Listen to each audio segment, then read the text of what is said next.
So we are going to go to the generals next. This is the General's iteration 4. It has the number 4 written on the back of the bottle.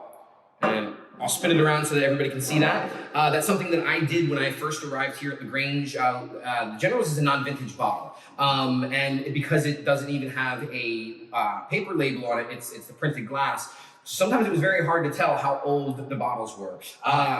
And that has its own appeal, for having a non-vintage wine, but I do feel like you want to know if it was bottled last year or bottled 10 years ago, especially if it's been sitting in your cellar for a while, which is why we came up with the Roman numerals on this. So this is the 4th iteration that I've done since I've been here. Very unique bottle too. Mm-hmm. Like, can you tell me a little bit about the history of this type of bottle?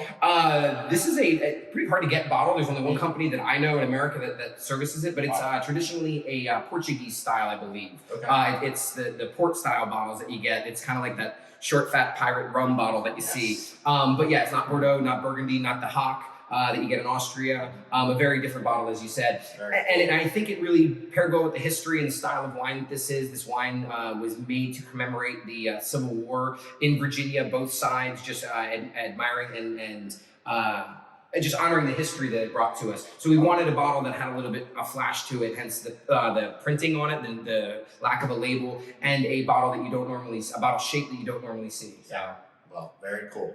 Very cool. All right then. And the blend on this guy is?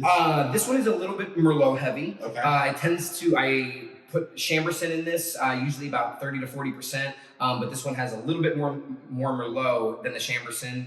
And that's one of the cool things about tweaking this every year. I do get to change it a little bit, but try to remain true to the style. So Chambourcin is another new grape that I've learned about myself, and we don't really grow it out on the West Coast, but it seems like a good growing grape for the environment that you have out here. I would think so. So Chambourcin is a pretty interesting grape. As far as I know, it's one of the only hybrids that came out of France. French, cool. Yeah. In France, they don't really work with hybrids. They turn their nose down to them. They look at, especially American grapes, as foxy and having that wild characteristic.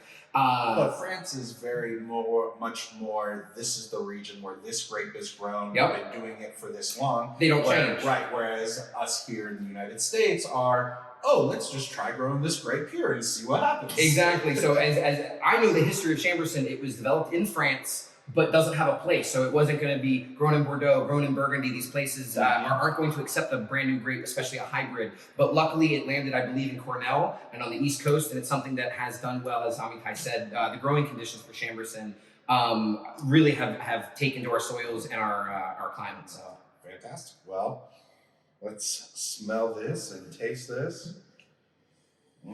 Cedar and cherry. Yeah. Dark plum. Yeah. I'm getting that, we're sitting by the campfire in the woods and just hanging out, enjoying each other's company, and you get that little bit of earthiness, that little bit of fresh mushroom.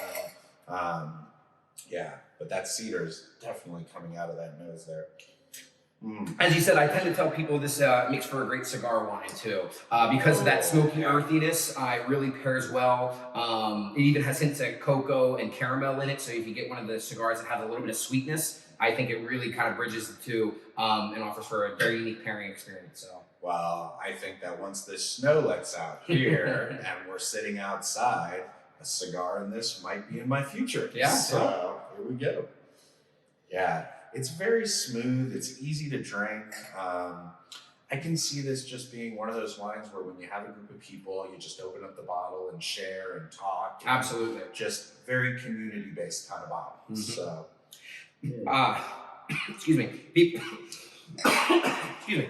Wrong pipe. People often buy the bottle because of the artwork on it, but I really like to think they buy their second bottle because of the wine inside, because it is a approachable wine. It's not too serious. It won't turn people away. And as Amitai was talking about, if you're going to a party and you don't know everybody's wine styles, this is actually a pretty good, safe one to bring because it's a kind of a medium-bodied, approachable style of a red wine that it'll appeal to a lot of different palates, I'll put it that way. And I like that because there are times where I invite people to my house and I know specifically what they like to drink, so I know what to pull off my shelf. Yep. And there's other times where I don't know anybody there, and I, You don't necessarily want to bring your nicest bottle somewhere because you want people to appreciate it. But this is a great middle of the road. Everybody can drink this. Absolutely. So, fantastic.